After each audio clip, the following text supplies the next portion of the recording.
شيء لهم الفاتحة. أعوذ بالله من الشيطان الرجيم. بسم الله الرحمن الرحيم. الحمد لله رب العالمين الرحمن الرحيم مالك يوم الدين إياك نعبد وإياك نستعين اهدنا الصراط المستقيم صراط الذين أنعمت عليهم غير المغضوب عليهم ولا الضالين آمين. ثم إلى جميع الأرواح المسلمين والمسلمات والمؤمنين والمؤمنات خصوصا آباءنا وأمهاتنا وأجدادنا وجداتنا ولمشايخنا ولمعلمنا ولذوي حقوق علينا شهدنا لهم الفاتحة. أعوذ بالله من الشيطان الرجيم. بسم الله الرحمن الرحيم. الحمد لله رب العالمين الرحمن الرحيم مالك يوم الدين إياك نعبد وإياك نستعين اهدنا الصراط المستقيم صراط الذين أنعمت عليهم غير المغضوب عليهم ولا الضالين آمين. وخصوصا مصنف هذا الكتاب الفاتحة. أعوذ بالله من الشيطان الرجيم. بسم الله الرحمن الرحيم. الحمد لله رب العالمين الرحمن الرحيم مالك يوم الدين إياك نعبد وإياك نستعين اهدنا الصراط المستقيم صراط الذين أنعمت عليهم غير المغضوب عليهم ولا الضالين آمين. أعوذ بالله السميع العليم من الشيطان الرجيم. بسم الله الرحمن الرحيم. الحمد لله رب العالمين اللهم صل صلاة كاملة وسلم سلاما تاما على سيدنا محمد الذي تنحل به العقد وتنفرج به الكرب وتقضى به الحوائج وتنال به الرغائب وحسن الخواتم ويستسقى الغمم بوجه الكريم وعلى آله وصحبه في كل لمحة ونفس بعدد كل معلوم لك. اللهم افتح علينا حكمتك وانشر علينا من خزائن رحمتك يا أرحم الراحمين. اللهم رب اشرح لنا صدورنا ويسر لنا أمورنا واحلل عقدة من ألسنتنا يفقه أقوالنا برحمتك يا أرحم الراحمين. صلى الله على سيدنا محمد وعلى آله وصحبه وسلم والحمد لله رب العالمين.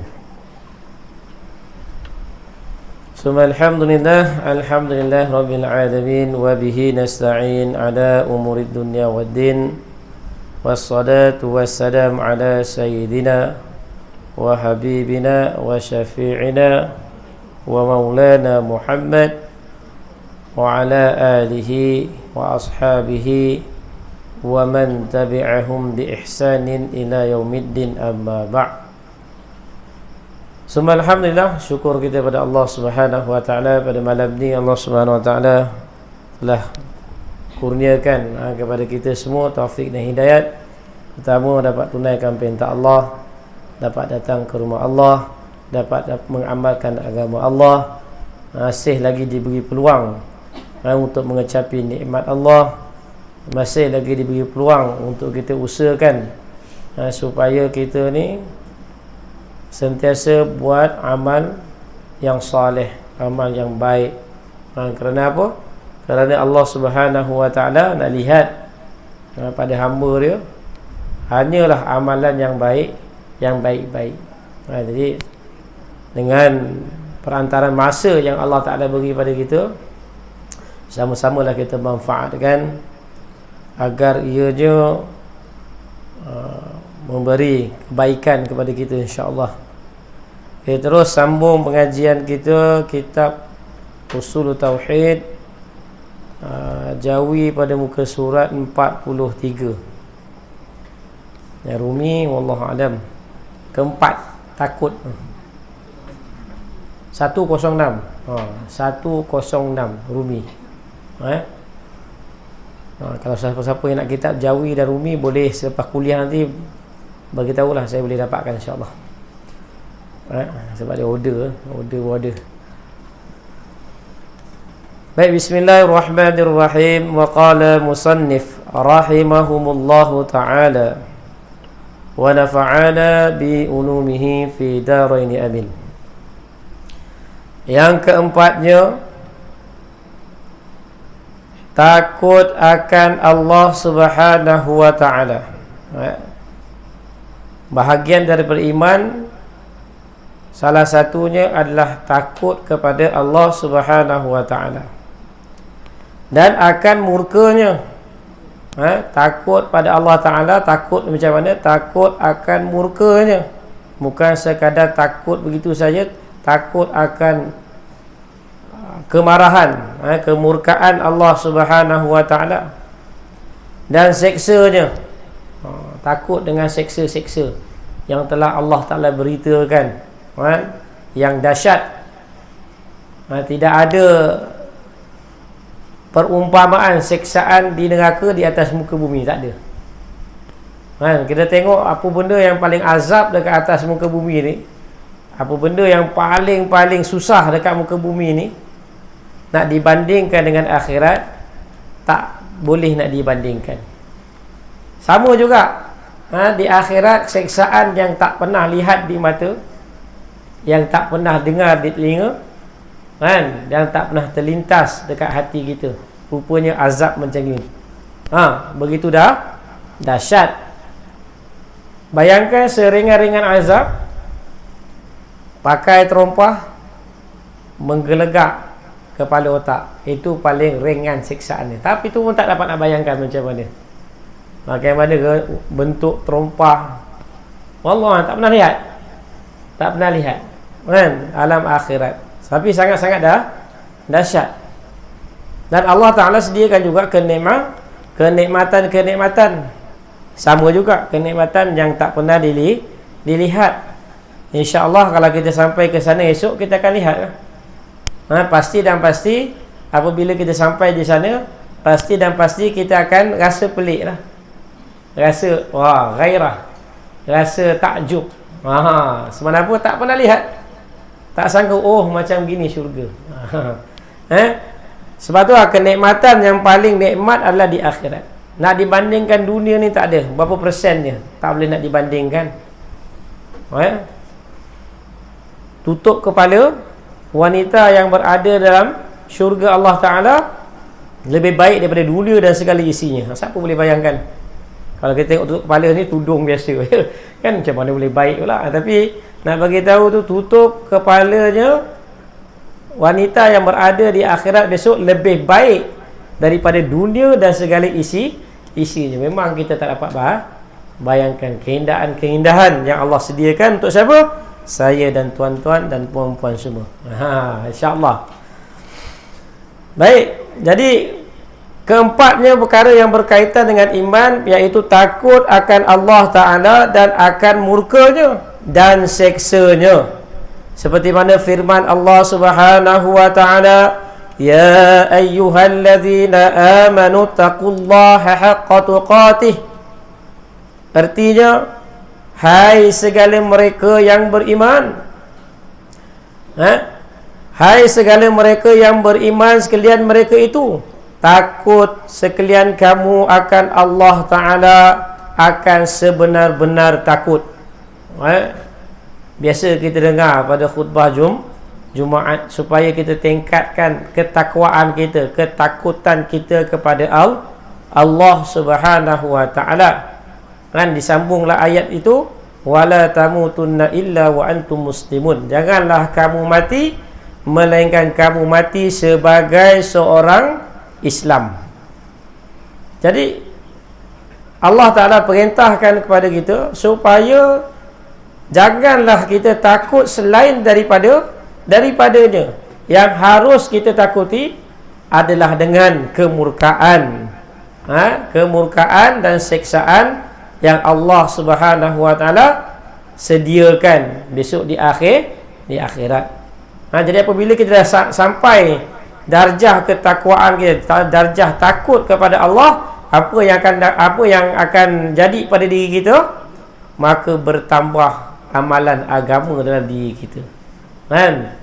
Amalan-amalan sunat, amalan-amalan nafilah bertambah dalam diri kita. Orang yang semakin takut pada Allah, dia semakin banyak buat amal. Tak termasuk amal fardu. Amal fardu ni dah memang kena buat. Di Islam ni dah kena buat. Ni amal nafil. Amalan nawafil, amalan sunat ni yang menjadi tambahan bagi kekurangan fardu yang ada. Kita semayang ni pun tak tahu. Alhamdulillah kita semayang dengan berjemaah. Kena semayang seorang-seorang, Allah periksa satu-satu. Kan? Sebab itulah kita ni usahakan juga semayang berjemaah, supaya apa? Allah kira borong. Kan? Allah kira borong macam kita beli durian lah. Kan? Kalau kita beli durian ke, beli ikan ke, beli borong, beli pukal. Secara pukal lah. Beli secara pukal. Borong pukal lebih kurang kata. Mana beli sekali banyak kan? Kita beli durian sebakul, beli banyak. Tak ada kita pilih-pilih kan? Kita nak cepat ambil satu bakul. Satu bakul RM10. Kena murah pula durian sebakul RM10. Memang orang tak tengok lah. Sebakul RM10 mana nak dapat. Terus angkat. Balik rumah pun tahu kopi, alamak tengok tempoyak. Tak apalah, RM10 puas hati juga. Kan?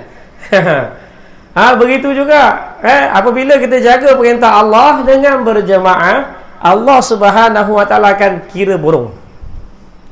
Dia akan kira borong. Kalau tak dalam semayang tadi tak ada yang khusyuk, Allah pilih juga siapa yang khusyuk. Misal kata dah semua tak khusyuk dah, tetap juga dia ada kelebihan dia dengan mendapat 27 pahala. Kalau semayang berjemaah tadi banyak kelebihan dia. Kalau imam misal kata salah seorang daripada jemaah, dia khusyuk time berdiri je, semua dikira khusyuk berdiri. Kan? Yang ni pula time rukuk dia tak khusyuk pula, orang lain pula khusyuk. Allah ambil orang yang rukuk tu, yang tak khusyuk tadi tu, yang tak khusyuk masa qiyam, dia ambil yang khusyuk bila betul-betul khusyuk. Kemudian dihimpunkan menjadikan satu. Itu kelebihan semayang berjemaah ni. Nak berbanding dengan semayang seorang diri, satu pahala. Kemudian Allah kira pula dia punya daripada takbiratul ihram dia, sehinggalah dia bagi salam, Allah kira betul-betul. Teliti betul-betul.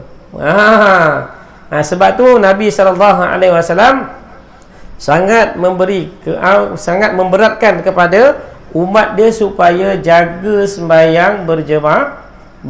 Sehingga dalam hadis, walaupun darjat hadis itu tak berapa, maknanya hadis walaupun ada doa boleh diamalkan.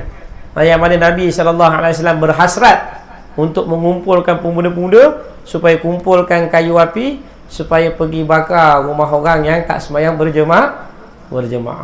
Ada lagi lah hadis yang lain kan, dalam fadail a'mal ada yang katakan barang siapa yang mendengar azan kemudian dia tak pergi solat berjemaah, wajarlah telinga dia dituangkan dengan timah yang mendidih. Tu ada banyak lagi. Kalau dengar tu dengar tu takut. Supaya apa? Biar bagus, biar tarhibkan diri kita supaya kita sentiasa bersegera untuk menunaikan perintah Allah, jangan berlengah-lengahan.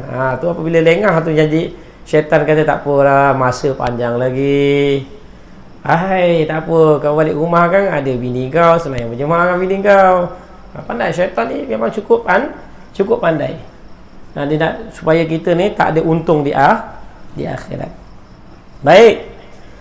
Jadi Allah Subhanahu Wa Taala Allah Taala perintah kepada orang beriman, ya ayyuhallazina amanu taqullaha haqqa tuqatih. Wahai orang-orang yang beriman, bertakwa ataupun takutlah kepada Allah dengan sebenar-benar takut kepadanya. Bukan main-main, takut betul-betul. Ini tak ada ketakutan. Macam mana nak bagi tahu, nak diletakkan seorang tu takut sedangkan dia berani meninggalkan perintah Allah? Tak adalah takut kat situ. Sebab tu kita kena tingkatkan cara mana? Dengan cara kita sentiasa menceritakan tentang kehebatan Allah. Apabila kita nampak kehebatan Allah, takutlah kita. Macam satu orang kita, masa kita baru masuk sekolah kan, cuba murid semua, murid-murid lama sekolah menengah ni, kita budak baru kan, muka budak-budak lama semua cakap, kau jangan main-main dengan cikgu ni. Kan Cikgu Bakar ni dia punya garang dia. Hari-hari diceritakan pasal Cikgu Bakar. Hari-hari diceritakan pasal Cikgu Bakar. Maka dia pun lama kelamaan datang kegerunan pada Cikgu Bakar. Padahal tak jumpa lagi pun. Baru dengar aja nama Cikgu Bakar. Sebab apa? Hari-hari diceritakan tentang kehebatan. Kehebatan Cikgu Bakar. Maka semua pun takut lalu depan. Jangan terserempak dengan dia lah. Kan datang ketakutan. Begitu juga dengan kita. Sentiasa kita cerita tentang kehebatan kebesaran Allah Subhanahu wa taala, semakin itulah kita takut kepada Allah Subhanahu wa taala. Tujuannya kita nak takut pada Allah, bukan takut pada makhluk. Makhluk ni tak boleh buat apa-apa. Dia nak bagi cedera pada kita, dia nak bagi susah pada kita, berhajat kepada Allah Subhanahu wa taala. Itu yang kena kita faham tu. Ini kita hantu yang tak nampak tu kita takut. Hantu tak nampak pun, tak pernah jumpa pun hantu tu. Tapi cerita pasal hantu takut. Sampai nak pergi tandas pun takut pasal hantu. Padahal tak ada pun makhluk tak nampak. Tapi takut diceritakan takut. Padahal tak ada apa-apa pun. Padahal dia makhluk Allah Subhanahu wa taala, dia pun berhajat kepada Allah untuk bagi manfaat dan bagi mudarat kepada seseorang. Dan firman-Nya lagi, ya ayuhan nas taqu rabbakumul ladzi khalaqakum. Artinya, hai segala manusia, takut oleh kamu akan Tuhan kamu yang menjadikan ia akan kamu daripada tiada kamu kepada ada kamu. Allah yang jadikan kita.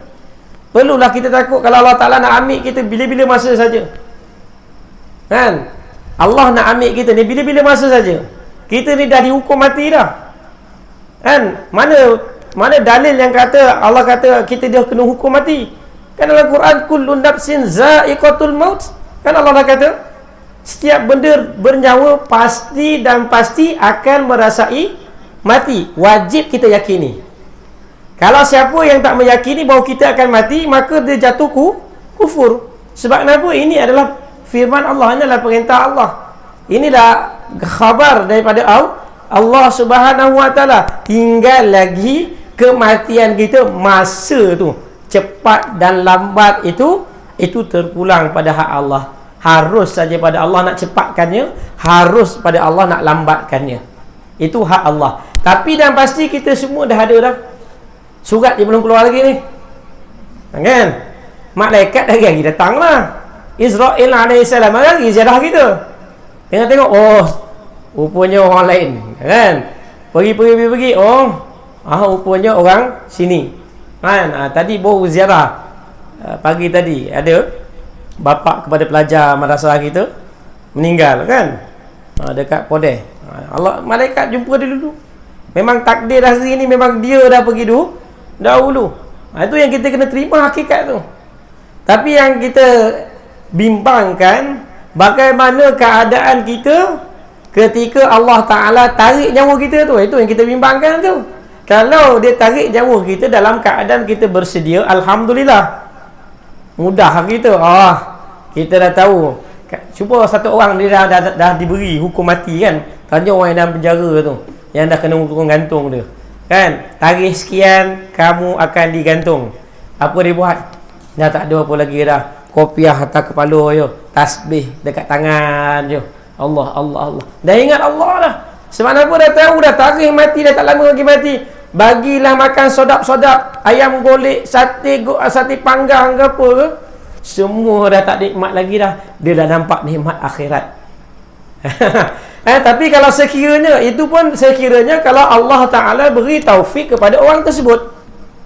Ada juga orang yang telah diberikan tarikh matinya, tapi dia tak diberi taufik dan hidayah daripada Allah Subhanahu Wa Ta'ala. Maka dia tak buat amal dia. Dia menjadi satu orang yang rugi. Kan? Dah banyak peluang Allah bagi. Seperti mana? Yang banyak sekali Allah Ta'ala beri peluang pada Fir'aun. Fir'aun yang jahat, yang betul-betul yang hebat dia punya kezaliman dia tu, Allah Ta'ala beri peluang dia 9 kali. Fir'aun laknatullah. Tapi degil juga. Kan? Dah tertulis di Lauh Mahfuz, memang dia ahli neraka. Macam mana? Itu yang kita takut tu. Itu yang kita takut di atas pengakhiran kita. Sebab tu Nabi ajar kita doa, Allahumma khtim lana bihusnil khatimah wala takhtim alaina bisu'il khatimah. Ya Allah, sudahkanlah aku, khatamkanlah kehidupan aku dengan amal-amal yang baik, husnul khatimah, dengan kesudahan yang baik, dan janganlah kau sudahkan aku dengan kesudahan yang buruk. Ni yang Nabi ajar pada kita. Kita sangat-sangat takut. Sekarang cantik lah, kita dapat semayang, dapat sujud pada Allah. Siapa tahu pengakhiran dia macam mana? Ini yang kita takut. Sebab itulah Nabi SAW juga ajar kepada kita. Nabi kata doa, Allahumma inni a'udzubika minka. Wahai Allah, aku berlindung kepada engkau daripada engkau. Kita tak tahu ketentuan kita ni. Di akhir ketentuan kita tak tahu apa. Apa ujian yang datang kepada kita, seorang pun tak tahu. Ada yang Nabi SAW cerita, padahal tak jauh lagi dia dengan syurga, lagi selangkah lagi dia nak masuk syurga, tetapi takdir telah mendahuluinya, maka dia telah buat amalan ahli neraka. Sikit lagi je, lagi setapak nak masuk syurga, tapi pengakhiran dia buat amalan ahli neraka, maka dia dimasukkan ke dalam neraka. Na'udzubillahi min zalik. Ni kita takut. Sekarang alhamdulillah cantiklah, serban, jubah cantik, amal agama, semayang, dapat jaga, malam dapat bangun. Pengakhiran kita tu sebab kita sangat-sangat kena takut kepada Allah. Tu perlunya kita takut pada Allah. Sebab hak mutlak untuk tentukan kita ni sama ada di syurga dan neraka hanyalah Allah Subhanahu Wa Taala. Kita tidak ada hak langsung. Kita tak ada hak langsung. Sebab tu kita sangat-sangat mengharapkan rahmat Allah Subhanahu Wa Taala. Memang wajarlah kita takut. Sebab apa? Allah jadikan kita. Allah yang jadikan kita. Kemudian dan firman-Nya lagi, ya ayyuhalladzina amanu taqullah wa qulu qawlan sadida. Tu dia, Allah Taala bagi jalan pada kita. Allah kata apa? Artinya, hai segala mereka yang beriman sekalian, mereka itu takut oleh sekalian kamu akan Allah Subhanahu Wa Taala, dan berkatalah oleh sekalian kamu akan perkataan yang betul, perkataan yang hak. Dalam tafsir Ibnu Abbas radhiyallahu anhuma mengatakan bahawa yang dimaksudkan qaulan sadida iaitu bercakap tentang tauhid, bercakap tentang kalimah thayyibah la ilaha illallah 24 jam. Bagaimana kita nak sentiasa nafi dan isbat dalam diri kita ni, menafikan makhluk ini dan mengisbatkan hanya Allah dalam hati kita. Kan senang. Sebab itulah dilazimkan kita supaya berzikir. Sebab itulah afdalu zikri la ilaha illallah wa afdalu du'ai alhamdulillah. Seafdal zikir itu la ilaha illallah, seafdal doa itu alhamdulillah, riwayat Muslim. Jadi di sini Allah Ta'ala nak bagi penekanan pada kita kepentingan untuk kita mentauhidkan Allah Subhanahu Wa Ta'ala. Cakap tentang kehebatan kebesaran Allah. Jangan cerita pasal makhluk. Hebat makhluk mana dia hebat? Tak ada pun kehebatan makhluk. Yang hebat hanyalah Allah. Cerita pasal Allah. Hari-hari kita cerita tentang kehebatan kebesaran Allah. Hari-hari kita kena buat dakwah. Dalam keluarga kita kena buat. Ini amalan yang telah kita tinggalkan. Yang telah ditinggalkan oleh Nabi SAW. Amalan apa? Amalan dakwah. Dakwah dalam keluarga tu sendiri. Dengan orang ramai satu hal. Ini yang sama dengan kita. Hari-hari makan sama, minum sama, isteri kita pula tidur sama, semua sama. Pergi pada mana? Sama-sama. Tapi kita sedikit pun tak buat dakwah kepada isteri kita, tak buat dakwah pada anak kita. Apa yang akan jadi? Rumah kita akan timbul daripada perkara-perkara yang selain daripada perkara tersebut. Kan? Timbullah wayang. Kan? Timbullah permainan. Rumah kita jadi padang bola. Kan? Rumah kita jadi wayang. Ini semua sebab apa? Sebab dakwah tidak dibuat di dalam rumah. Tapi bila kita buat dakwah dalam rumah kita sentiasa cakap tentang kehebatan kebesaran Allah, maka kebaikan-kebaikan akan datang di dalam rumah kita, barakat akan datang. Dibacakan ayat Quran, dibacakan hadis Nabi SAW dalam rumah kita, barakat akan datang. Kebaikan demi kebaikan akan datang dalam rumah kita. Hasillah daripada rumah kita para alim ulama, para hafiz, hafizah. Ni punca dia. Dakwah. Kita sebab tu kena tengok kehidupan para sahabat radhiyallahu anhum. Kan? Kita mengaji kitab Hayatus Sahabah, tengok kehidupan dia, apa kehidupan sahabat, tengok kat rumah dia apa yang mereka buat. Kan? Sebab itulah kalau kita nak maju dalam agama, sebenarnya kita kena tengok orang-orang yang dahulu amalkan agama, bukan orang yang terkemudian. Kita cakap, wah ini cara yang baru ni, cara yang lama ni tak sesuai untuk yang baru. Tak ada. Cara Nabi SAW daripada dulu sampailah hari kiamat memang sesuai, diguna pakai. Kalau tidak, kenapa Allah sebut dia khairul kurun yang terbaik. Pada ketika itu KLCC tak ada, kapal terbang tak ada, kan?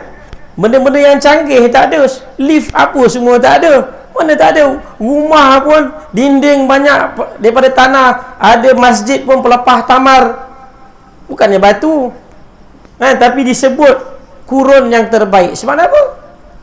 Sebab amal agama dengan betul.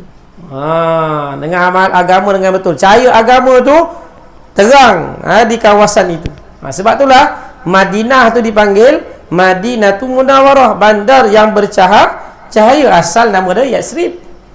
Tapi pasal apabila agama telah berkembang di Madinah, maka ditukar nama bandar yang bercahaya. Padahal tak ada cahaya pun. Pelita pun sampai pada zaman pada tahun 9 Hijrah baru ada pelita. Pelita terang mana-mana. Ini terang lagi. Ini pun dah berapa banyak 1, 2, 3 lampu terang, muka semua nampak. Kan? Kulit kala apa semua nampak. Zaman Nabi pelita nak nampak apa pun kalau ada pelita pun. Itu pun datang 9 Hijrah. Sebab itulah orang-orang munafik, itulah peluang dia. Itulah peluang orang-orang munafik untuk meninggalkan solat. Dia tak pergi solat yang gelap.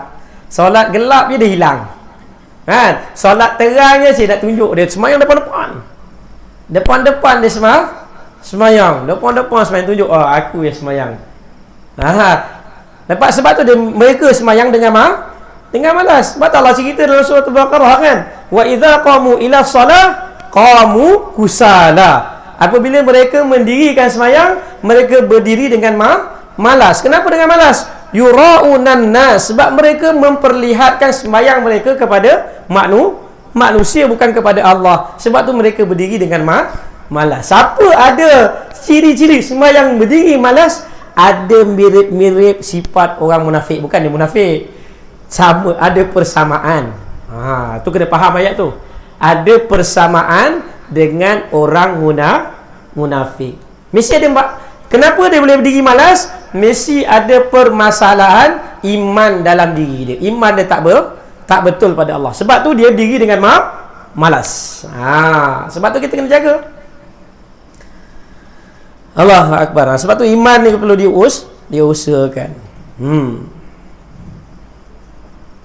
Bermula hakikat takut dan makna takut dan makna sebenar-benar takut, iaitu mengerjakan segala suruhan orang yang ditakut akan dia. Siapa dia? Allah Subhanahu wa ta'ala, dan menjauh akan segala larangannya, iaitu larangan Allah Subhanahu wa ta'ala. Dan jikalau tiada yang demikian, tak ada demikian apa? Kalau tak adalah takut, kalau tak adalah buat perintah Allah pun tak nak jaga, kan? Semuanya main langgar, makin Allah larang makin dia dekat. Kalau yang demikian itulah Dan jikalau tiada yang demikian itu, dinamakan dia berani. Berani dia nak lawan. Mana berani? Tiada dinamakan dia akan takut. Tak nama takut, berani ya. Macam orang lawan tokek dia panggil lawan tokek. Macam mana lawan tokek? Tokek kata, kau kerja masuk pukul 8, pukul 9 baru punch-card, merah aja punch-card masuk dia. Balik biru. Balik biru punch-card, masuk merah pun terbalik. Patutnya masuk biru, balik merah, tak apa, overtime kan. Ini masuk merah, balik biru. Balik memang sharp time balik. Kan? Time masuk merah je. Apa jadi macam ini? Pertama, dia akan diberi amaran. Mengikut majikan masing-masing, tu hak dia. Itu hak dia. Tapi dia ada syarat-syarat. Orang yang ada pengurusan ni, dia ada syarat untuk buang pekerja dia, ada syarat-syarat dia. Supaya dia tak, sebab pekerja pun ada hak juga kan, dia ngadu pula pejabat buruh, tak ada bagi amaran pun. Dia bagi amaran. Mungkin dia akan potong gaji, beri hukuman. Itu lawan tokek. Ini macam kita lah sekarang. Allah suruh semayang, kita tak nak semayang. Allah kata jangan berjudi, sibuk nak berjudi. Allah kata jangan minum arak, sibuk nak minum arak. Allah kata jangan berzina, sibuk nak berzina. Ini kan nama lawan tokek. Itu nama berani. Berani lawan tokek lah. Besok dia akan menerima akibat. Sebab kita tak lari daripada hukum taklifi, wajib, sunat, makruh, haram, harus. Setiap hari kita berjalan di atas 5 perkara ni. Apabila kita langgar 5 perkara tak ikut dengan betul, maka kita akan terjerumus dengan salah satu daripada 5 perkara ni. Pertama apa wajib? Apa wajib, kita ulang balik. Ma yusabu ala fi'li wa yu'aqibu ala tarkih. Mendapat pahala sekira mengerjakannya dan mendapat akibat seksaan sekira meninggalkannya. Sunat pula, yusabu ala ma yusabu ala fi'li wa la yu'aqibu ala tarkih. Mendapat pahala sekira mengerjakannya dan tidak berdosa, tidak apa-apa, tak menerima apa-apa sekira meninggalkannya. Dan begitulah makruh dan sunnah dan harus dan sebagainya, seperti mana yang telah kita bicara sebelum ini. Sebab tu hari ini kita kena jaga betul-betul perintah Allah Subhanahu Wa Taala. Sebab tu perlu kita takut kepada Allah Subhanahu Wa Taala. Kalau tak takut, namanya berani. Berani standby, berani bersedialah. Besok di akhirat ada untuk hadiah untuk orang-orang berani ni. Ada dia punya pingat dia besok. Kan? Ada dia punya pingat orang berani besok. Berani terjun. Sebab tu boleh dikirakan, kalau boleh dikirakan orang yang berani tinggalkan perintah Allah ni, macam tinggalkan semayang, tinggalkan perintah Allah yang lain, boleh dipanggil sebagai orang yang gila. Siapa yang berani tinggalkan perintah Allah ni, dia orang gila. Sebab kenapa? Cuba kita lihat pada hari ni.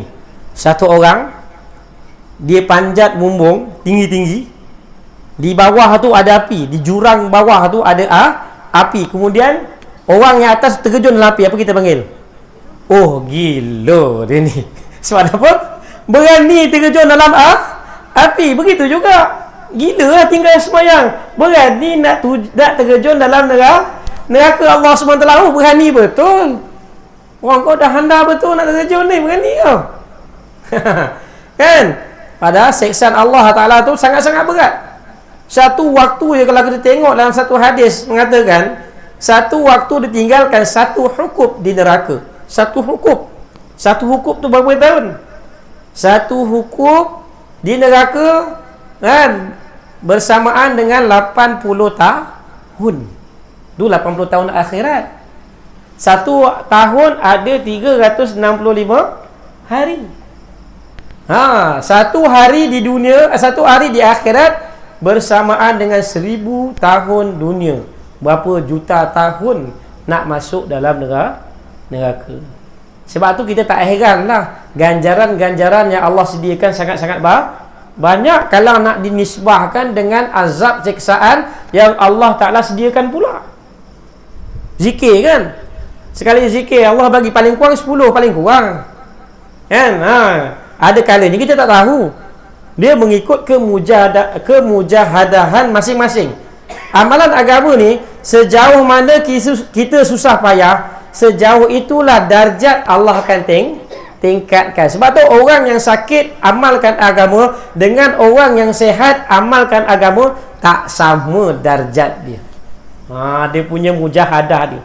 Sebab tu apabila Allah Ta'ala beri sakit, Allah Ta'ala datangkan kita musibah apa-apa kan, kita bersyukur kepada Allah Subhanahu wa Ta'ala. Jangan mengeluh, aduh tak boleh bagi tolong pun. Sebutlah 10 kali, aduh tu tak boleh bagi tolong. Yang boleh bagi tolong itu lebih baik kita tukar aduh tu Allah lagi manfaat.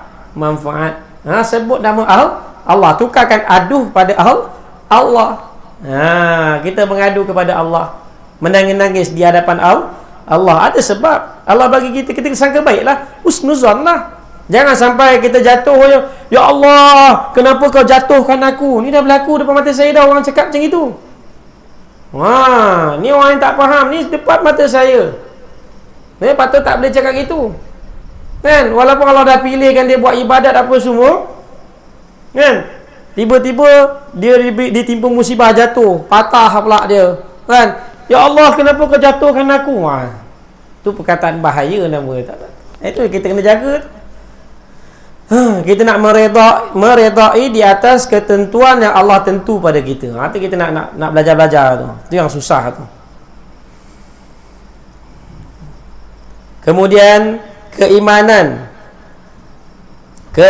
mengiktikad ia akan halal daripada segala perkara yang dihalal akan dia. Tu dia. Mana i'tikad iman ni, keimanan kita ni, kita nak i'tikad dalam kita apa yang Allah Ta'ala halalkan pada kita, kita kena halalkan. Jangan benda yang halal kita haramkan, benda yang haram kita halalkan. Tu yang kita tak nak. Tu dah i'tikad dalam hati kita. Ini perintah Allah, ini bukan perintah siapa ni, kita kena buat. Jangan memandai-mandai pula kita kata boleh tinggalkan sembahyang saja. Kan dia kata, contoh gitu. Padahal Allah dah bagi ketetapan ni wajib kamu kena buat. Tiba-tiba kata tak wajib kot, ni aku sedang sakit. Mana ada dalil orang sakit tak boleh sembahyang? Ada tak? Tak jumpa lagi. Cuma diringankan cara sembahyang adalah sembahyang ditinggalkan sengaja tak boleh, melainkan safar. Itu pun jamak takdim dan jamak takhir. Itu dipanggil waktu yang diuzurkan. Boleh sengaja tinggalkan sembahyang. Time bila orang dengar betul, boleh ketika musafir dengan syarat-syarat yang cukup dan ketat. Kan, iaitu jamak takdim dan jamak takhir. Kita membawa sembahyang ke waktu yang lain. Itu dipanggil jamak. Itu dikatakan diuzurkan untuk meninggalkan sembahyang dengan sengaja. Adapun sakit tak boleh. Tidak ada pun excuse orang sakit tinggalkan sembahyang. Tak ada. Tak jumpa lagi yang kitab. Pergilah buka kitab besar-besar mana, tak ada. Tidak ada. Sebab tu kita kena jaga-jaga perintah Allah.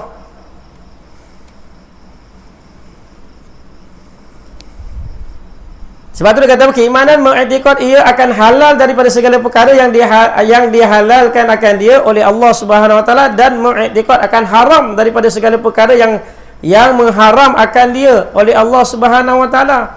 Seperti pada firman Allah Subhanahu Wa Taala, ya ayyuhalladzina amanu la tuharrimu tayyibati ma ahalallahu lakum wa la ta'tadu innallaha la yuhibbul mu'tadin.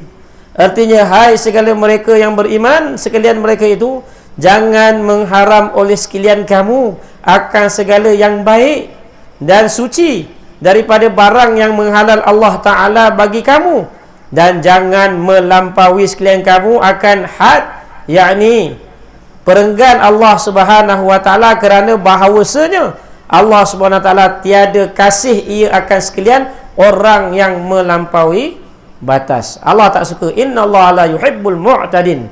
Allah tak suka orang yang melampau-lampau. Dia pula yang buat hukum. Itu nama lawan tokeh. Allah suruh buat hukum ni, dia pula ubah tu hukum. Pandai-pandai kau ubah hukum. Dia buat, tu yang bahaya sekali apabila seseorang itu mengeluarkan fatwa. Tu jangan main-main. Sebab tu bukan senang-senang nak keluarkan fatwa. Fatwa ni bila dikeluarkan? Bila nak dikeluarkan fatwa? Sebab sesuatu hukum yang tidak ada dalam Quran, tak ada yang nas yang sahih. Nak keluarkan. Contoh apa? Misal kata yang lazim apa? Dukhan. Dukhan. Dukhan asap. Faham-faham lah. Kalau sebut tu semua suka. Dukhan. Bahasa Arab sikit kan. Tengok dukhan tu, tak ada pun nas yang tepat dalam Quran mengata haram perkara tersebut. Tapi ulama semak balik, dikiaskan balik, kemudian baru dikeluarkan fatwa. Apa hasil benda ala dukhan tu? Dia dikaji dengan elok, bukannya suka-suka. Sebab setiap orang yang keluarkan fatwa, dia akan menanggung besok di akhirat. Sebab tu ramai ulama berhati-hati dalam mengeluarkan hukum. Sebab apa? Ni dia ayat dia. Ini ayat dia. Allah tak cakap haram lagi ni. Tu yang takut. Tapi dikiaskan, dimusyaratkan, tengok apa benda ni mudarat ke tak mudarat. Dia tengok ada kaedah dia, bukan suka-suka keluar fatwa. Jadi kita yang tak pandai ni, jangan pandai-pandai keluar fatwa. Benda yang tak boleh kita bolehkan. Boleh ni. Ini petik rumah orang, boleh ni. Boleh, nanti kan kita bagi tahu dia lah. Kita buat fatwa kita sendiri. Kan? Buah orang banyak, kita baik dengan orang tu kan. Kita baik dengan orang tu, tengok buah pelam tu cantik pula, mangga baiknya. Kan? Harum manis ke apa, petik dulu tak apa. Nanti dia balik kita bagi tahu lah. Jangan pandai-pandai kita nak buat fatwa sendiri. Kena jaga. Kena minta dulu izin dengan dia. Itu hak dia. Jangan kita pandai-pandai ambil dulu lah, pandai-pandai. Kan? Itu yang bahaya. Kalau dia redha, alhamdulillah. Kalau kena mood dia tak elok, kan, mulut tak elok, bertokak pula dengan bini biasa tak elok ni, bertokak dengan bini. Kan? Mood terus down semua kan. Semua yang baik pun goram dia. Kan? Dah biasa baik pun muka masam dia. Mood tak baik, tak bagi hari tu. Macam mana? Apa status makanan yang kita makan dalam perut tu pada yang kita makan. Sebab tu kita kena berhati-hati. Jangan suka-suka buat fatwa sendiri. Tu kita kena jaga. Dan begitu juga setiap fatwa yang keluar kan, fatwa ni kita beratkan untuk diri kita, bukan untuk diri orang lain. Macam ada benda-benda hadis yang berkaitan dengan fadail a'mal kan. Boleh kita gunakan fatwa tersebut sebagai untuk targhib wa tarhib untuk diri kita, bukan untuk orang. Bukan untuk hukum orang, tapi kita hukum untuk diri kita. Orang-orang ramai ni kita bagi kelebihan. Semayang macam gini. Ini bawa cerita kau tak semayang masuk neraka. Kau ni macam alim bona. Kan? Jadi hikmah lah. Bahasa tu hikmah. Janganlah kita terus pancung terus dia. Lari daripada kita berkeras terus nak pancung tengok orang. Kalau betul-betul orang ni memang dah mantap dah iman dia. Kalau dipancung pun tak dah telinga dah kebal.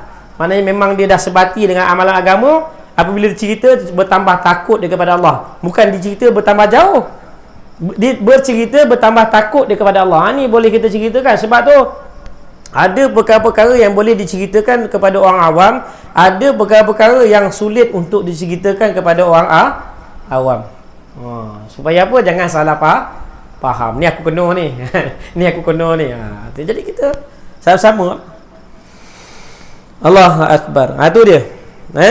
Jadi janganlah kita menghalalkan. Jangan kita menghalalkan apa yang Allah haramkan. Jangan kita haramkan apa yang Allah halalkan. Jangan kita pandai-pandai buat hukum. Kerana apa? Kerana Allah Ta'ala tidak suka kepada orang yang melampaui batas. Dan firman-Nya lagi, aku apa? 8.20. Boleh ke? Boleh. Dekat sini tak ada hal ke? Dia masuk apa? Masuk waktu tahajud pun tak ada hal. Sini semua okey. Semua dah kobal sini. Kemudian firman Allah Subhanahu wa taala, ya ayyuhalladzina amanu la tuharrimu thayyibati ma ahalallahu lakum wa la ta'tadu innallaha la yuhibbul mu'tadin. Ini bukan ayat lain. Ini ayat sebelah kan. Firman Allah, ya ayyuhalladzina amanu la tuhillu la tahullu la tuhillu. La tuhillu sebab jawi ini tak ada baris. Ya ayyuhalladzina amanu la tuhillu sya'airallah wala syahrul harami ilal akhir. Wala syi'ru ke syahru? Syahrul haram kan? Wala syahrul haram ilal akhir. Ila akhir tu maknanya sampailah akhir ayat, bukanlah ayat Quran tu. Ila akhir tu sampailah ayat yang akhir tu. Itu tak masuk ayat Quran tu. Dia tulis ila akhir tu, bacalah sampai habis. Ni ayat dia separuh aja. Itu dia maksud ila akhir.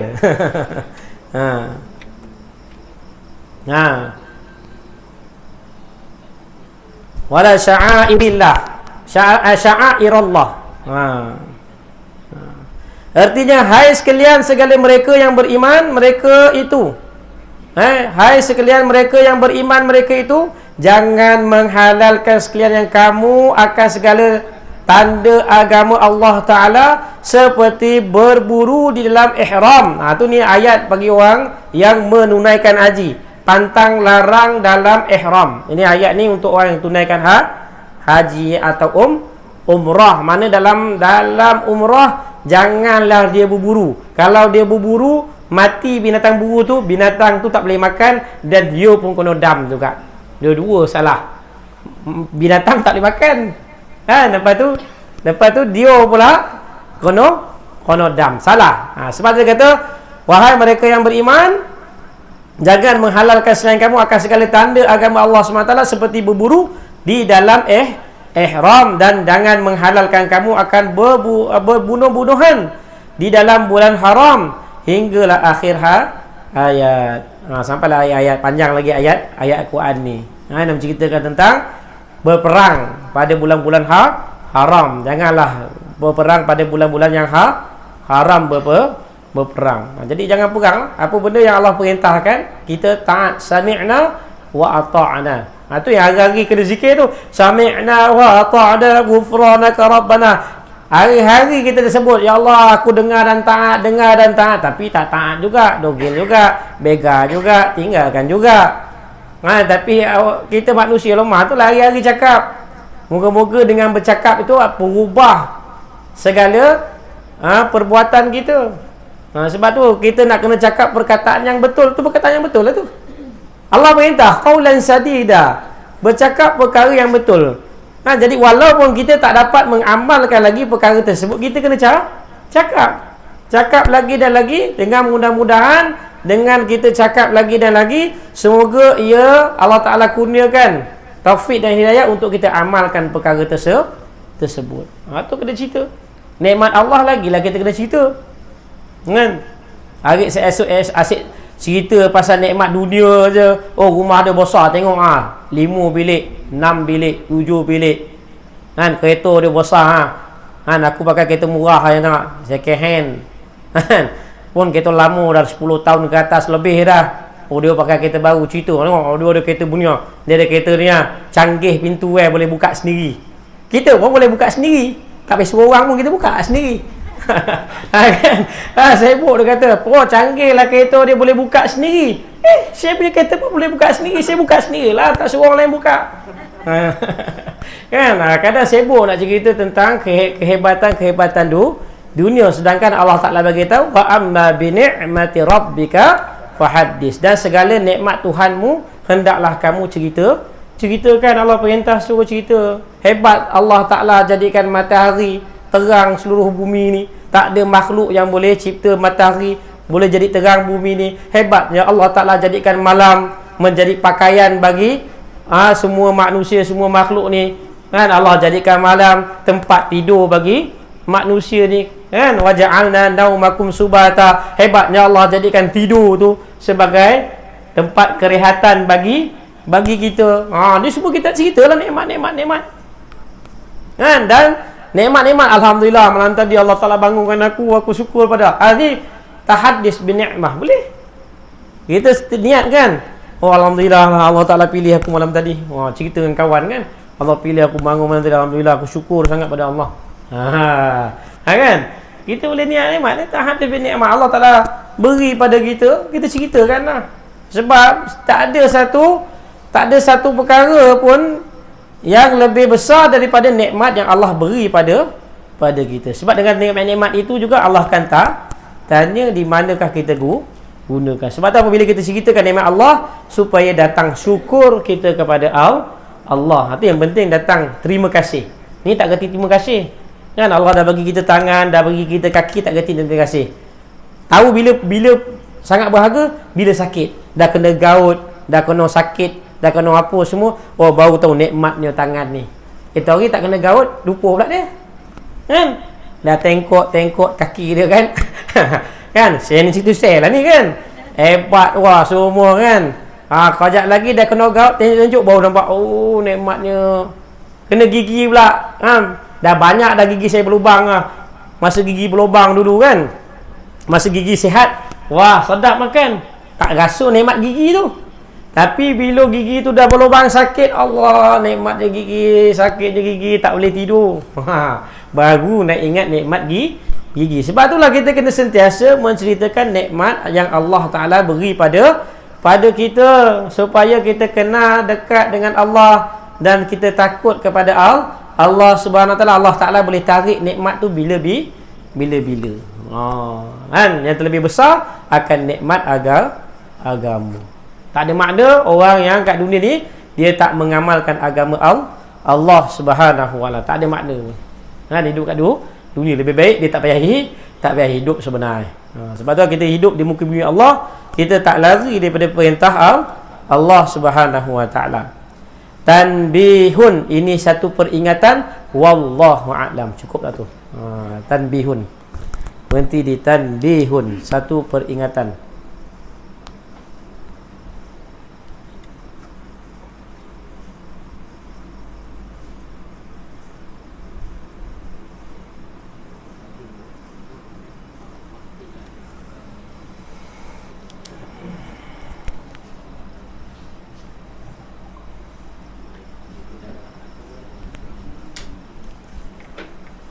أعوذ بالله من الشيطان الرجيم بسم الله الرحمن الرحيم ربنا ظلمنا أنفسنا وإن لم تغفر لنا وترحمنا لنكونن من الخاسرين لا إله إلا أنت سبحانك إنا كنا من الظالمين اللهم أرنا الحق حقا وارزقنا اتباعه وأرنا الباطل باطلا وارزقنا اجتنابه اللهم اهدنا واهد بنا واهدنا جميعا واجعلنا سببا لمن اهتدى اللهم اهدنا صراطك المستقيم صراط الذين أنعمت عليهم من النبيين والصديقين والشهداء والصالحين وحسن أولئك رفيقا يا أرحم الراحمين ربنا آتنا في الدنيا حسنة وفي الآخرة حسنة وقنا عذاب النار وأدخلنا جنة من الأبرار يا عزيز يا غفار يا رب العالمين صلى الله على سيدنا محمد وعلى آله وصحبه وسلم والحمد لله رب العالمين السلام عليكم ورحمة الله وبركاته Subhanallah wa bihamdihi subhanakallahumma wa bihamdika asyhadu an la ilaha illa anta astaghfiruka wa atubu ilaik.